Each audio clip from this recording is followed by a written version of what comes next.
Olá, meus irmãos, a paz do Mestre Jesus esteja com todos vocês, que Deus abençoe quem me ouve e que o Senhor Deus Todo-Poderoso possa vir falar conosco sempre por intermédio da sua palavra, palavra que é poderosa para salvar, palavra que é poderosa para transformar as realidades, nos tirar de uma circunstância apertada e sem saída para um lugar de descanso e promessa.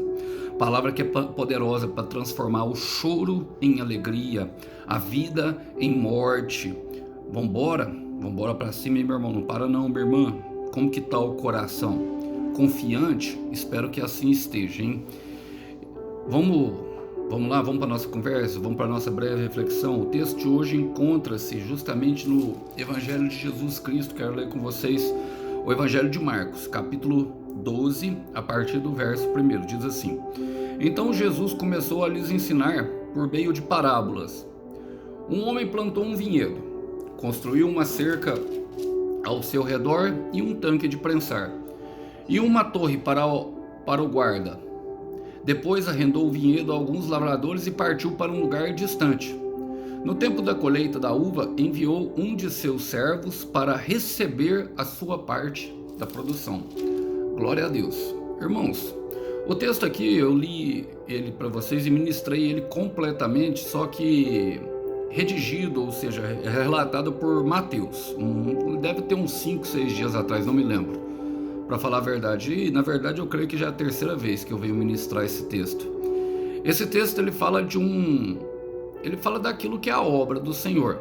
Ele nos entregou a vida, nos entregou o mundo e nos fez com um propósito. O texto fala disso, fala do nosso trabalho, do nosso propósito para o Senhor, do nosso livre-arbítrio, e ele traz um despertamento para aquilo que o Senhor está fazendo e que ele nos dá todos os recursos disponíveis que nós temos, que ele não nos dá todos os recursos disponíveis, que ele tem todos os recursos disponíveis nele, para que nós venhamos a cumprir o propósito para qual ele nos chamou aqui nesse lugar na terra. E ele espera, irmão, eu quero repetir isso, ele espera, irmão, que nós venhamos a retribuir andando no caminho, andando no propósito dele. Para quem não anda, tem julgamento, irmão. E ele fala, e ele dá um alerta de julgamento aqui justamente nesse texto. Eu quero fazer as aplicações pertinentes. Lembrando, irmão, o julgamento do Senhor, enquanto nós estamos vivos, é misericórdia, tá? Tem muita pessoa que crê que o dia do Senhor vem para raios e trovões e vem cair. Não. Enquanto nós estivermos aqui, irmão, o Senhor, nós estamos no tempo favorável do Senhor. É um tempo de alinhamento, para que nós venhamos alinhar ao propósito dele, para que tudo vá bem na nossa vida. O julgamento do Senhor é misericordioso. Eu já passei por ele, irmão, e eu vou te falar, eu dou graças a Deus que ele me julgou. Sabe por quê, irmão? Porque senão eu não seria a pessoa que eu sou hoje. Eu não teria o pensamento que eu tenho hoje. Eu falo com todo o coração aberto e assim, com a boca cheia mesmo. Logicamente não é fácil, é dolorido, mas é bom, porque te faz melhor, nos faz uma pessoa melhor. Vamos lá? Começa o texto assim, ó. Então Jesus começou a lhes ensinar por meio de parábolas. O Senhor está ensinando aqui, irmãos, os fariseus, os líderes. Ele tinha dado uma dura neles ali sobre... Eles estavam perguntando para Jesus com que autoridade eles ensinavam, questionando o Senhor Jesus como eles sempre faziam, e o Senhor Jesus começou a ensinar por parábolas. O Senhor sempre ensinava por parábolas. A diferença é que os fariseus não eram discípulos, e os discípulos era-lhe dado o direito da revelação, ou seja, da explicação da palavra, aquilo que se refere à vontade do Senhor. E eu creio que hoje o Espírito Santo faz isso muito bem em nós. O Deus Espírito Santo, o ministério do Espírito Santo, irmão, de fato, ele é um ministério muito lindo. Ele que nos conduz à terra da promessa, e ele tem bastante trabalho. Nós devemos muito adorá-lo e louvá-lo também, porque ele que lá no fundo do nosso coração vai removendo as sujeiras, nos mostrando o caminho certo. Ele é aquela voz que fala, ó, esse é o caminho, segue por aqui. E a esses homens não era dado o direito. Então por isso que Jesus ensinava por parábolas. Além de ser uma analogia que mostrava a realidade da época, que podia trazer um entendimento a alguns e um despertar, ou seja, abrir os olhos para a verdade, ele também podia esconder daqueles que estavam com o coração endurecido. Era uma forma, era uma tática que o Senhor Jesus usava bastante. Então, o que eu quero dizer, irmão, que Deus sempre está nos ensinando. Você pediu para Deus te ensinar, irmão? Você orou? Assim como o salmista, eu quero ler com vocês uma oração que está no Salmo 86, versículo 11 ao 13. Olha o que o salmista diz: ensine-me, ó Senhor, o seu caminho, para que eu ande na sua verdade. Ajude-me a amá-lo e obedecer com todas as forças do meu ser. Eu darei graças ao Senhor meu Deus de todo o coração. Glorificarei o seu nome para sempre, porque o seu amor fiel por mim é muito grande. O Senhor me salvou quando estava às portas da morte. Esse salmista aqui, eu não sei se é Davi, irmão, não pesquisei, não olhei para te falar a verdade, mas a verdade é que ele se encontrava num lugar de morte, ele se encontrava em perigo, e o Senhor o salvou, e ele, para não cair novamente no laço da morte, ele pediu ao Senhor para ensinar o caminho para ele, para obedecer, para ele ser obediente, para ele ter um coração obediente e servir ao Senhor louvando, enquanto caminhava na terra, para que os laços da morte não viessem apanhá-lo novamente. Se esse é o seu caso, irmão, se esse é o seu caso, minha irmã, essa palavra eu creio que vai direto de encontro ao seu coração.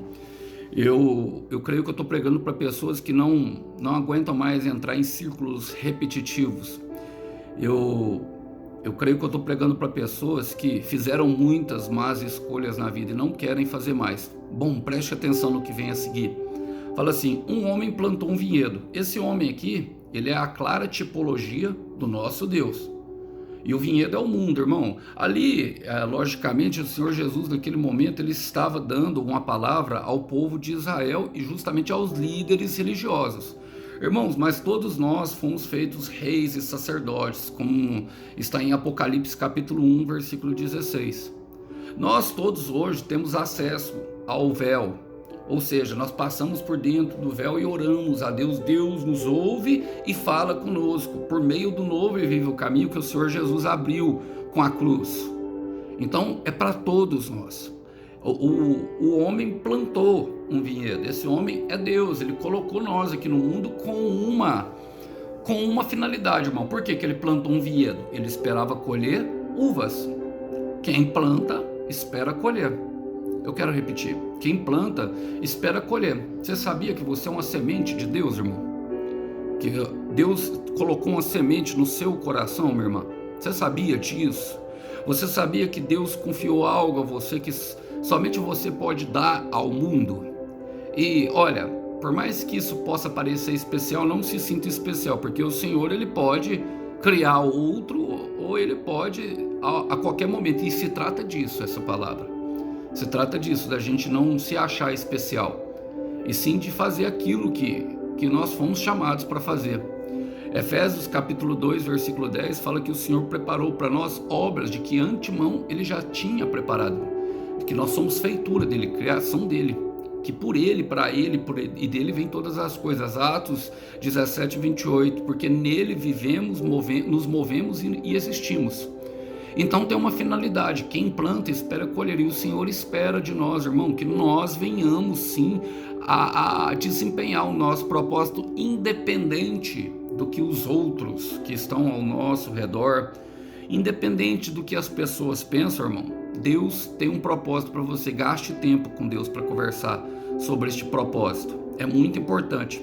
E a palavra fala: construiu uma cerca ao seu redor. Essa cerca é um muro, irmão, é um muro.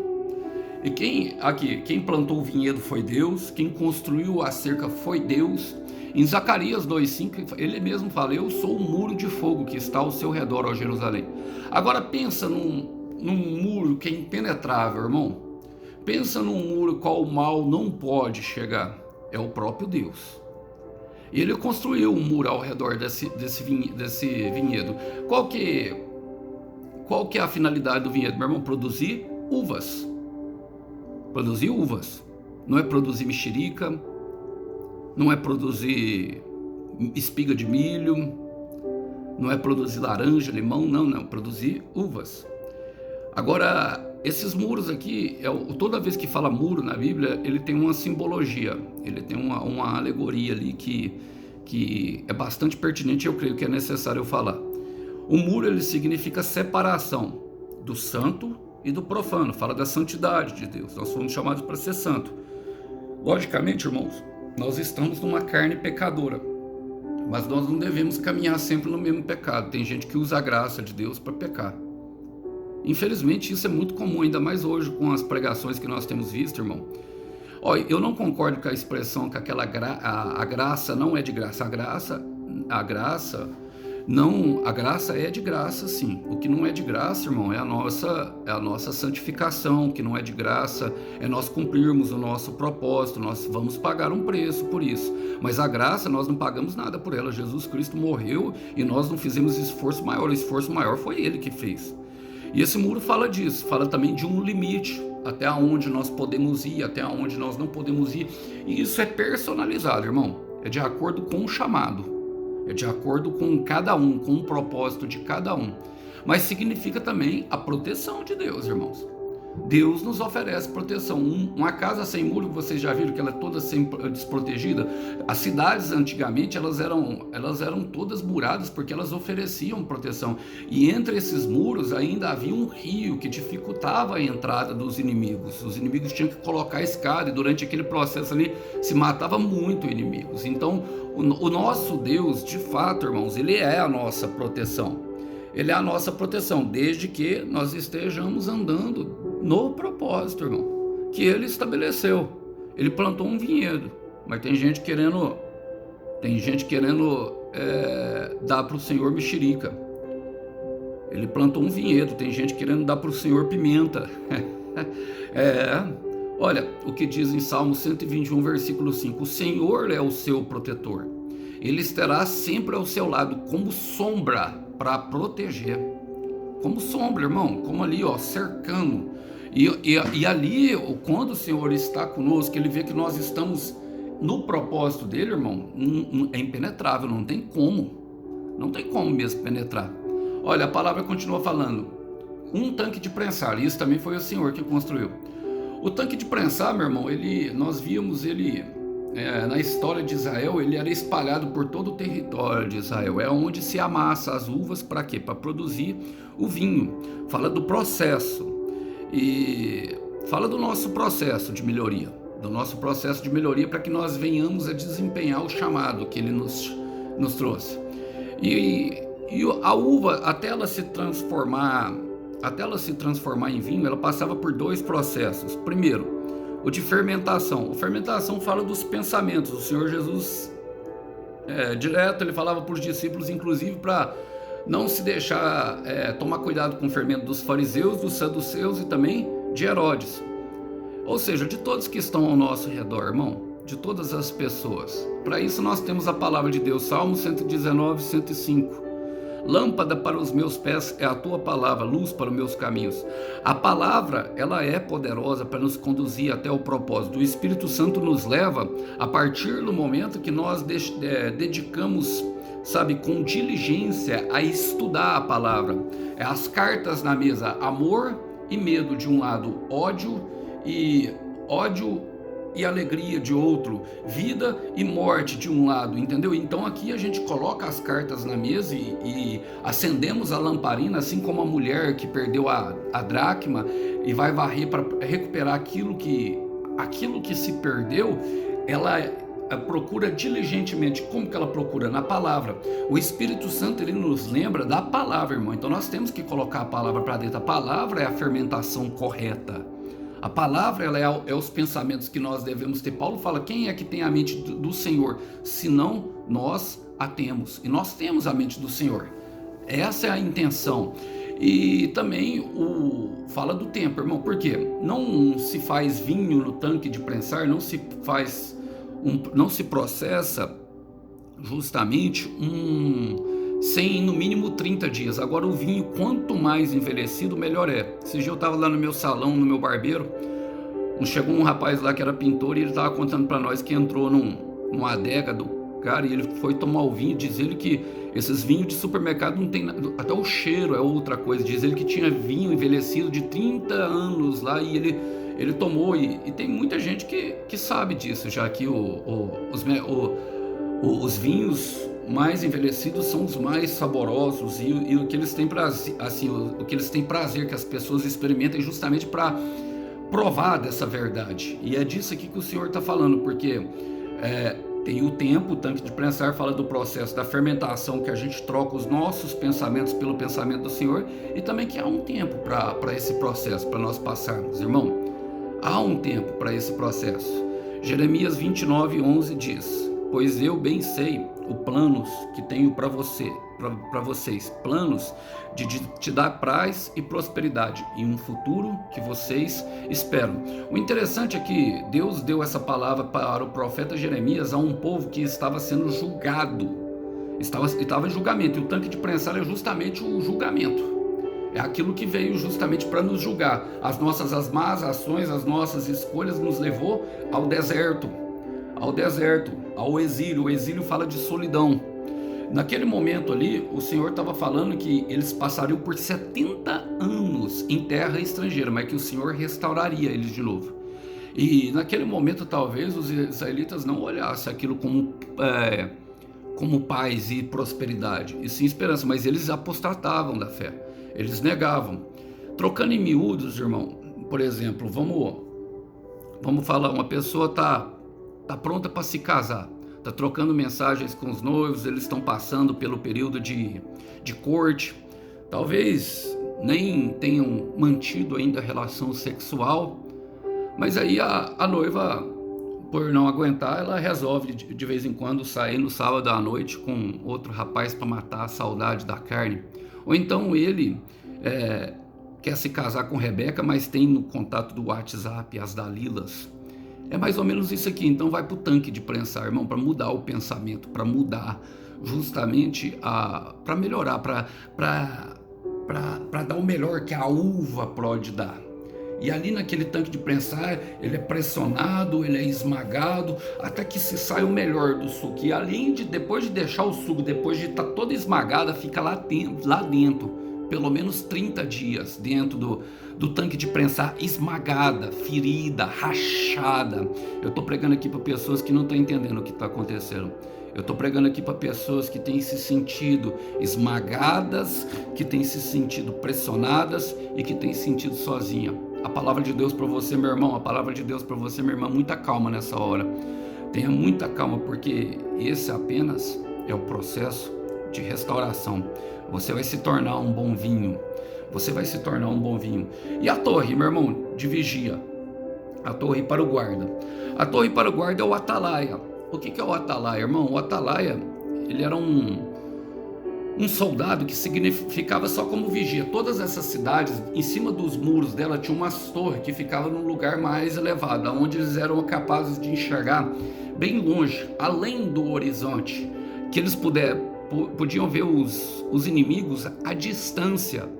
O atalaia, ele fala do intercessor, irmão. O atalaia, ele fala também daqueles que alertam do perigo, do intercessor e do profeta. Você tem um intercessor e um profeta na sua vida que te fala do perigo que você está correndo, pelas atitudes que porventura você venha tomar?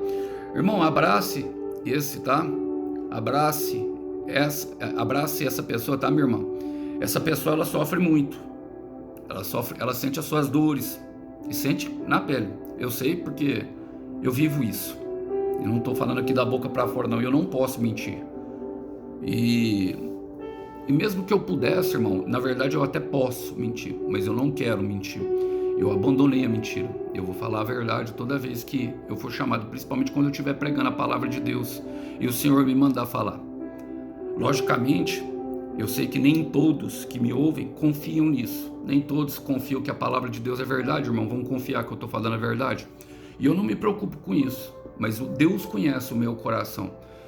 O atalaia, ele tem essa tipologia, irmão, que ele fala dos intercessores, daqueles que alertam do perigo.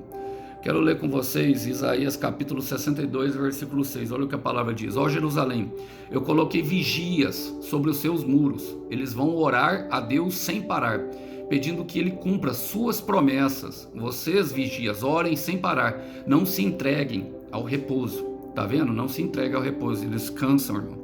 E cansam muito. E nós temos também o nosso atalaia pessoal, que é o Espírito Santo, também faz esse papel hoje, irmão. É aquele que fica ali na torre da guarda, que observa as maquinações do diabo contra a nossa vida, tentando nos impedir de chegar no lugar da promessa, e ele nos alerta.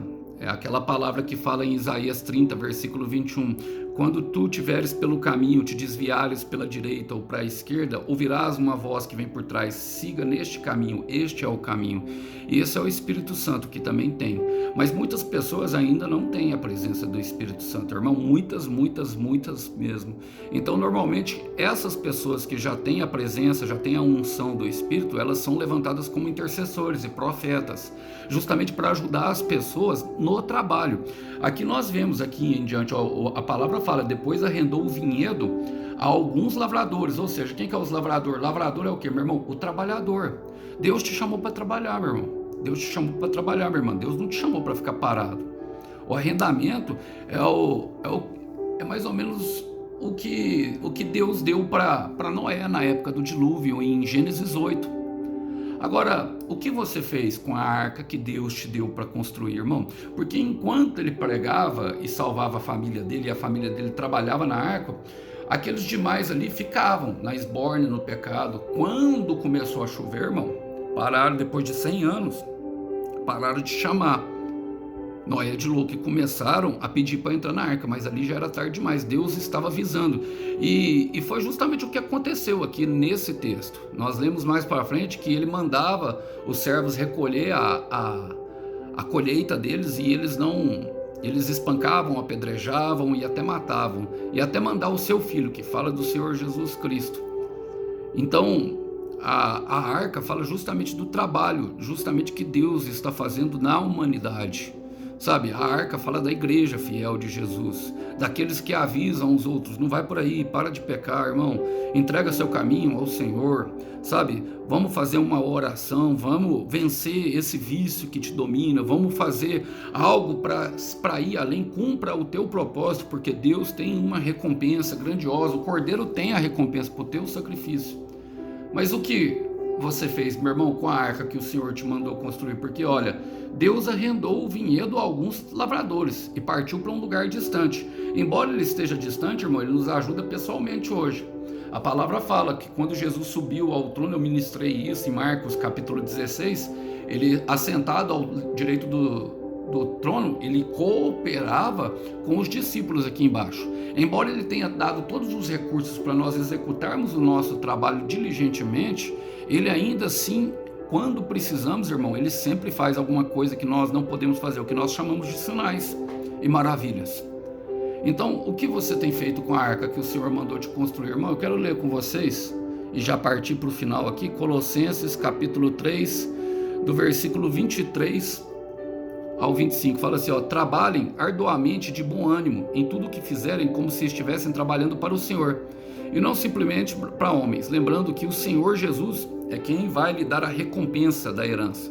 É para Cristo, o Senhor, que vocês estão verdadeiramente trabalhando.